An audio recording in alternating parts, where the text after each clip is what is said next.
Khalil al-Rashid's designer shoes struck the wet pavement like hammers, his weathered face twisted with rage. 6 months searching. 43 cities scoured, every lead dead. The billionaire's salt and pepper beard trembled as he barked Arabic commands to his stone-faced bodyguard waiting by the sleek Bentley. La faida linrada? Useless. We leave now. His coal-black eyes burned with the fury of a man who owned empires but couldn't find the one person who mattered. Then it happened. A tiny voice pierced the November air. Baba Khalil, limada hazin. The words froze him mid-stride. A blonde 6-year-old in a rumpled school uniform stood 20 feet away, her sapphire eyes wide with innocent recognition. Her small fingers clutched a worn guitar case, Arabic symbols barely visible on its faded leather. Khalil's world shattered. Those exact words, that precise pronunciation. Only one soul on earth had ever spoken to him that way. But she had vanished 6 months ago, leaving him hollow as a tomb. The man beside the child looked equally stunned. Ben Carter's calloused hands gripped his daughter's shoulders protectively, his hazel eyes darting between the imposing stranger and Lucy's confused face. The 34-year-old music teacher wore faded jeans and a flannel shirt, his brown hair disheveled from another sleepless night. "Lucy, honey, what did you just say?" Ben's voice cracked with bewilderment. He'd heard those strange sounds before, whispered in Lucy's sleep during her restless nights.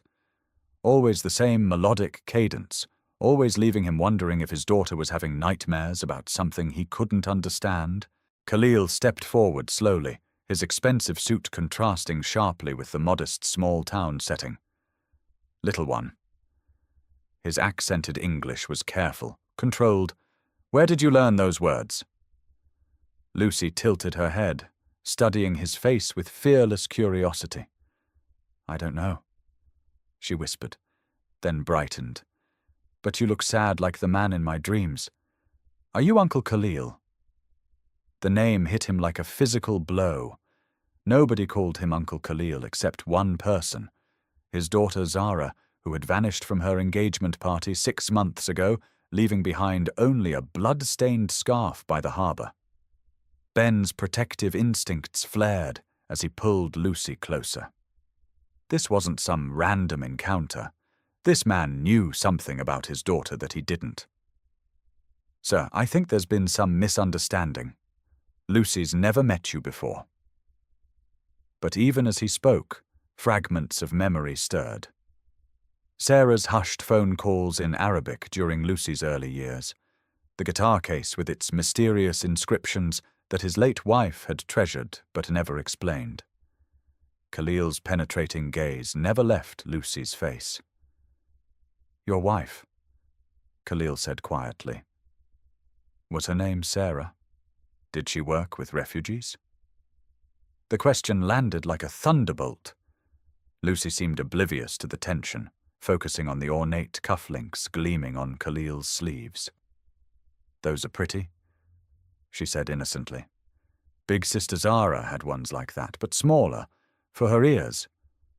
Ben felt the blood drain from his face. Zara.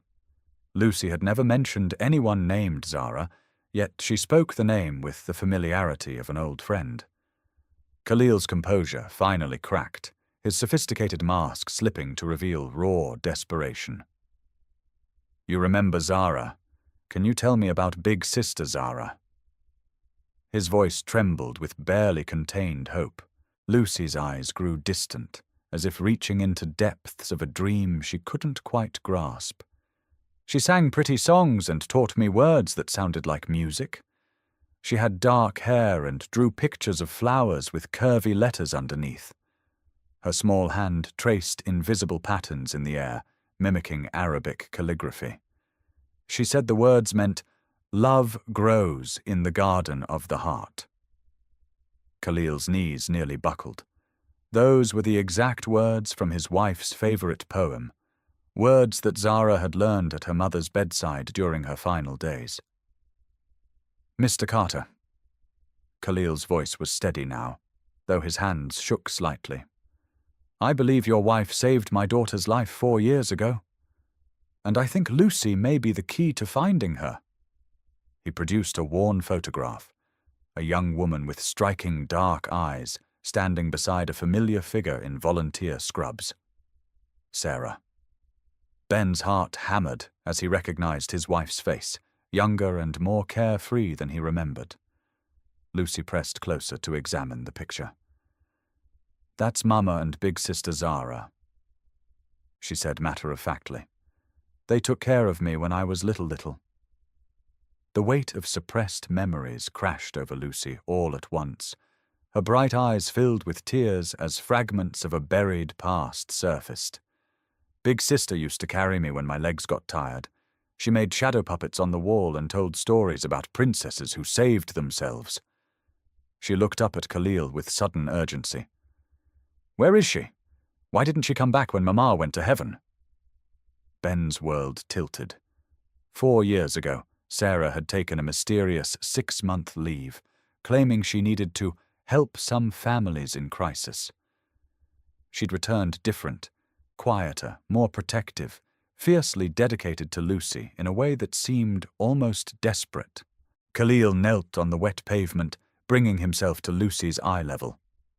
"Zara had to go away to keep everyone safe, but she thinks about you every day, little star. That's what she used to call you, isn't it?" Lucy nodded vigorously, a smile breaking through her tears. "She said I was her little star because I was small but very bright." The endearment unleashed a flood of buried memories. Lucy began talking rapidly about bedtime stories in Arabic, cooking lessons that ended in flower fights, and the way Zara would sing her to sleep when nightmares came. "Perhaps we could continue this conversation somewhere more private," Khalil suggested. "I have information about your wife's work that I believe you'll find illuminating." Ben felt caught between curiosity and caution, but the look of desperate hope in Khalil's eyes reminded him of his own grief after Sarah's death. "Lucy needs to get to school," he said finally. "But maybe we could talk later. 3 o'clock at Rosie's Diner?" Khalil nodded gratefully. As they parted ways, Lucy turned back to wave. "Tell Big Sister Zara that her little star is still shining," she called out. By 3 o'clock, Rosie's Diner buzzed with its usual afternoon crowd. Ben chose a corner booth where they could speak privately. Khalil arrived precisely on time, having traded his formal suit for dark jeans and a simple sweater that made him look more like a grieving father than a billionaire CEO. "Thank you for agreeing to meet," Khalil said. "I found some of Sarah's journals." Ben replied. "She wrote about Zara, about protecting her from something. What was my wife involved in?" Khalil's weathered hands wrapped around his coffee mug. 4 years ago, there was a bombing at a refugee camp in Lebanon where your wife volunteered. Zara was there translating when the explosion occurred. Sarah saved her life by insisting on emergency transport to American doctors." His voice grew heavy. But Zara's presence wasn't random. She'd run away from an arranged marriage, seeking refuge among displaced families. "When I tracked her down, Sarah begged me to let Zara recover in America. I agreed to 6 months. Then she would return to marry Prince Abdullah of our allied kingdom." The pieces clicked into place with sickening clarity. "She was just a kid when you promised her to someone else." Khalil's jaw tightened defensively. "That marriage would have secured peace between 2 nations. Personal desires must sometimes be sacrificed for the greater good." Ben studied the older man's face, seeing guilt beneath the authority. "But Sarah changed her mind, didn't she?" Khalil's silence was answer enough. "Zara thrived during those months with your family," Khalil continued. "She learned to bake American cookies, taught Lucy Arabic songs, helped in the garden. For the first time, she experienced freedom from expectations." He showed Ben a video on his phone. There was Lucy, barely 2 years old, giggling as Zara spun her around their backyard, both laughing with pure joy while Sarah watched from the porch. She sent me these videos. I told myself I was being generous, allowing my daughter this taste of normalcy before she assumed her responsibilities. What went wrong? Ben asked, dreading the answer. Prince Abdullah grew impatient. Political pressure mounted, and I was forced to recall Zara immediately. I sent my security team to collect her without warning. Your wife tried to intervene, but my men had their orders. The scene was traumatic for everyone, especially Lucy. Ben's hands clenched into fists as he imagined men in dark suits tearing a beloved family member away from his baby daughter. Sarah called me that night, begging for more time. She said Zara was suicidal, that forcing her back would destroy her. Zara tried to fulfill her duty. For 2 years, she played the obedient daughter, attending functions with Prince Abdullah, participating in wedding preparations. But something inside her had broken. She became withdrawn, mechanical. He showed Ben another photo. Zara in an elegant gown, her smile composed, but her eyes completely empty. 6 months ago, on the eve of her wedding, she disappeared. Her blood-stained scarf was found by the harbor. Everyone assumed she had drowned, but no body was recovered. But you don't think she's dead? Khalil's eyes blazed with desperate certainty. A father knows. She's alive, hiding somewhere. Lucy's recognition of me, her buried memories, they're proof that Zara has been in contact somehow. The implications hit Ben like a freight train. You think she's been watching Lucy? Khalil leaned forward intensely. Mr. Carter, I need your help. If Zara is alive, if she's been in contact with Lucy, then you're the only hope I have of finding her before Prince Abdullah's people do. What happens if they find her first? Khalil's silence stretched long enough to be its own answer. Abdullah's family considers her betrayal an insult that can only be cleansed through blood. They've issued a private fatwa, a death sentence. If they reach her before I do, I'll lose my daughter forever. Ben's hands shook as the magnitude of the situation sank in. His quiet life had just collided with international intrigue, and Lucy was at the center of it all. That evening, Ben studied his daughter's face over dinner. Lucy, sweetheart, do you ever have dreams about big sister Zara? She looked up, expression brightening. Sometimes. She comes to visit me when I'm sleeping and tells me stories about faraway places with golden domes and blue seas. Lucy's tone sent chills down Ben's spine. In these dreams, does she ever tell you where she lives now? Lucy shook her head. She says it's a secret because bad people are looking for her. But she watches me sometimes at the playground after school. She waves from behind the big oak tree. Ben's fork clattered against his plate. If Lucy was telling the truth, then Zara had been taking enormous risks to maintain contact. When you see Zara at the playground, does she ever try to talk to you? Lucy's brow furrowed in concentration. No, Daddy. She just waves and smiles, and sometimes she leaves little presents under the oak tree, pretty stones with drawings on them, or flowers arranged in special patterns. Ben realized his daughter had been receiving coded messages from a fugitive. Can you show me these presents tomorrow? By 3 o'clock the next day, Ben positioned himself across from the elementary school playground, eyes fixed on the massive oak tree. At 3:15, as children poured out of the building, he spotted her. A young woman in jeans and a hooded sweatshirt, dark hair tucked beneath a baseball cap, standing at the tree line where shadow met sunlight. Even from a distance, he could see the family resemblance to Khalil. When Lucy spotted her and waved enthusiastically, Zara's face transformed with joy, so pure it made Ben's chest ache. Ben waited until Lucy was distracted before approaching the tree line. Zara tensed as she spotted him but didn't run. Instead, she straightened her shoulders and met his gaze with dignity. You must be Ben, she said softly. Lucy talks about you constantly in her dreams. Her voice was melodious, warm. "She's your daughter too, in every way that matters." Ben replied, "Your father is looking for you. He's worried sick." Zara's expression hardened. "My father created this situation with his obsession with duty and honor. I won't go back to that life, Ben. I'd rather die free than live as a prisoner in a golden cage." "What if there was another way? What if your father had changed his mind about the marriage?" For the first time, uncertainty flickered in Zara's eyes. "You don't know him like I do. Khalil al-Rashid doesn't change his mind." Ben showed her the video Khalil had shared. "He carries this with him everywhere. That's not the behavior of a man who sees his daughter as a political tool." Zara's composure cracked as she watched herself spinning Lucy through autumn leaves.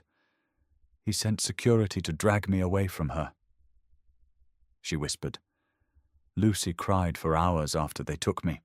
I faked my death and came back to America. I've been living in Hartford under a false identity, working as a waitress, just so I could drive here once a week and see her from a distance." The sacrifice staggered Ben. This woman had given up unimaginable wealth to work minimum-wage jobs for the chance to glimpse a child she could never claim. "She still remembers those songs," Ben said softly. "She hums them when she thinks no one is listening." Fresh tears filled Zara's eyes. Their conversation was shattered by Ben's phone buzzing. Khalil's name flashed on the screen. "Ben, where are you? My security team has detected unusual activity around your daughter's school. Black SUVs with diplomatic plates have been circling the area." Ben's blood turned to ice as he spotted them. 2 dark vehicles parked at strategic points around the school. "Prince Abdullah's advance team." Khalil's voice crackled. "They've found her, Ben. Get Lucy and get out of there now." Zara grabbed Ben's arm, her face pale with terror. "This is exactly what I was afraid of. They've been watching you, using Lucy as bait to draw me out." The sound of car doors slamming echoed across the playground like gunshots as men in dark suits began walking purposefully toward the school grounds. Ben broke into a run towards the swings. "Lucy! Come here, sweetheart! We need to go!" His daughter looked up in surprise at the urgency in his voice. "We're going on an adventure, baby girl," he whispered, scooping her into his arms. "Are we running away from the bad people who want to hurt big sister Zara?" Lucy asked, with understanding far too mature for her years. The next hour passed in desperate flight through Connecticut woodlands. Zara moved with confidence, leading them along deer paths and forgotten logging roads. Lucy clung to Ben's neck without complaint, understanding this was not a game. "There's a safe house about 3 miles from here," Zara explained during a brief rest. "My contact keeps it stocked with supplies for emergencies exactly like this." Ben's lungs burned with exertion. "How long do we have before they track us down?" Zara's expression was grim. "Hours, maybe less. These people have resources that most governments would envy." The cabin looked like any other scattered throughout New England's forests. Inside, maps covered one wall, marked with routes and safe houses across multiple states. "Welcome to my backup plan," Zara said as she began pulling supplies from hidden compartments. "I've been preparing for this day since I first arrived in America. I just never imagined I'd be taking you and Lucy with me." Ben set his daughter down gently. "What happens now?" Zara's phone buzzed with an encrypted message. Khalil's security team engaged Abdullah's people at the school. 2 wounded, no fatalities, but local police are involved now. I'm sorry. By helping me, you've become fugitives." Lucy curled up on a small couch, her thumb finding its way to her mouth for the first time in years. "Where would we go?" Ben asked. Zara spread a map across the table. "Canada first, then overseas. I have contacts in countries that don't extradite for political crimes. We could disappear completely, start over somewhere safe." The weight of the decision pressed down on Ben. Everything he'd ever known would have to be abandoned. How long would we have to hide? Lucy's voice was small from the couch. I don't know, little star. Maybe a long time, but we'd be together, and that's what matters most. Their conference was interrupted by Zara's secure phone. She answered with visible reluctance, her face cycling through surprise, suspicion, and cautious hope. Yes, I understand. No, I don't trust it, but I'll consider it. She ended the call and looked at Ben. That was Khalil. He says Prince Abdullah is dead. The words hung in the air. Dead how? Ben asked. Car accident on the highway outside Millbrook. Apparently his driver lost control and hit a tree. No survivors. The convenient timing wasn't lost on any of them. Does this mean the bad people won't chase us anymore? Lucy asked with childhood directness. Zara and Ben exchanged glances. It means some of the bad people won't chase us, Zara said carefully. But Abdullah had family, allies, people who might want revenge even if the original threat is gone. She pulled up news footage showing wreckage wrapped around an ancient oak tree. This could be Khalil's way of clearing the path for reconciliation, or it could be the beginning of a blood feud. With my family, it's often impossible to tell the difference. Ben's phone rang again. This time, Zara nodded permission to answer. Ben, thank God you're safe. Where are you? Khalil's voice carried genuine relief. Somewhere secure, Ben replied carefully. Is it true about Prince Abdullah? There was a meaningful pause. The prince was driving recklessly while pursuing my daughter. Tragedy was inevitable. The careful phrasing confirmed their suspicions. His death changes the political equation significantly. Come home, both of you. Bring Lucy and let me meet my granddaughter properly. Let me try to make amends for the mistakes I've made. Zara took the phone, her voice steady despite visible emotion. Hello, Baba. The simple word carried years of pain and longing. Khalil's sharp intake of breath was audible. Habibti, my beloved daughter, I thought I had lost you forever. His voice cracked with raw emotion. You did lose me, Zara replied, though her tone held more sadness than anger. The question is whether we can find each other again. The silence stretched between father and daughter across miles of forest and years of misunderstanding. I have spent every day since you disappeared wishing I could take back my choices, Khalil whispered. I let tradition and fear guide my decisions instead of love and wisdom. I failed you as a father, and I failed Lucy by taking away someone she loved. Zara closed her eyes, tears streaming down her cheeks. Baba, I need to know this isn't just about guilt. If I come back, you have to accept that my life will be different from what you planned. I won't be the dutiful daughter who marries for alliance and lives in a golden cage. Her voice grew stronger with each word. Lucy stirred on the couch, awakening to emotional adult voices. Is that Uncle Khalil? She asked with childhood directness. Are we going to see him again? Zara looked down at her little star and felt something shift inside her chest like a key turning in a long-locked door. Would you like to see Uncle Khalil again? Lucy nodded vigorously.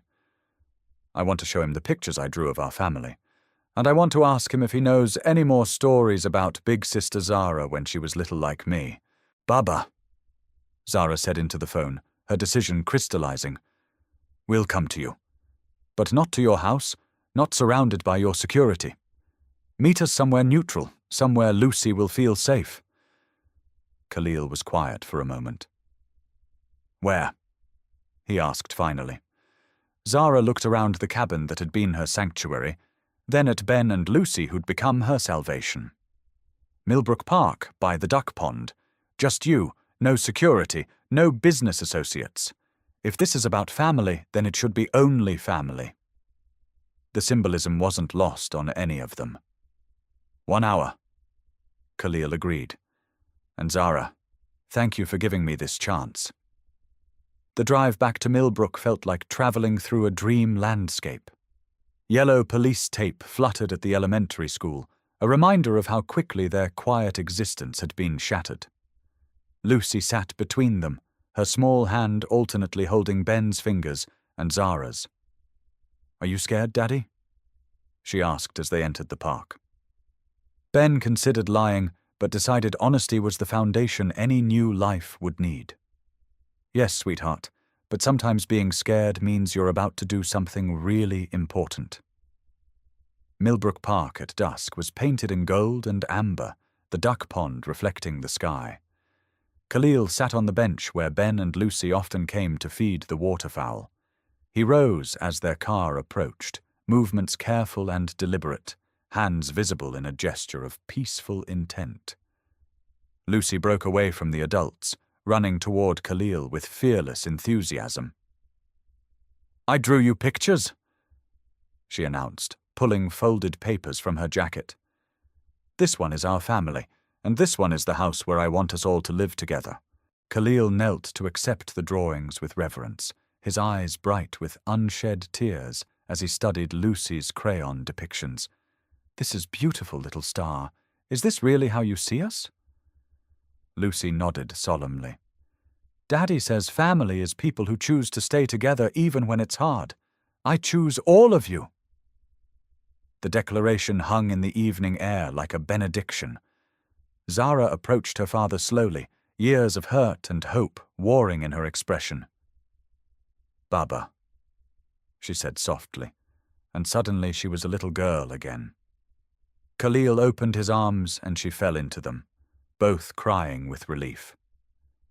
Ben joined them on the bench as the first stars appeared.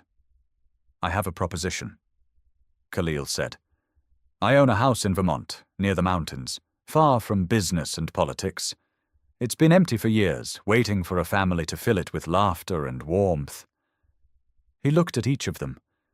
I'd like you to consider making it your home, all of you together. Lucy could attend local schools, Ben could teach music, and Zara could pursue whatever dreams she chooses without fear. Ben studied Khalil's face for hidden conditions. And you? He asked carefully. I'd like to be a grandfather, if Lucy will have me, and a father trying to earn back his daughter's trust, if Zara will allow it. Beyond that, I make no claims or demands. Lucy had been following the conversation intently. Would big sister Zara live with us always? She asked. If she wants to, Khalil confirmed. No one will ever force her to leave you again. Zara took her father's weathered hand. What about your business empire? You can't just walk away from decades of responsibility. Khalil's expression grew thoughtful. Power without family is just elaborate loneliness, Habibti. Perhaps it's time for this old man to discover what really matters in life.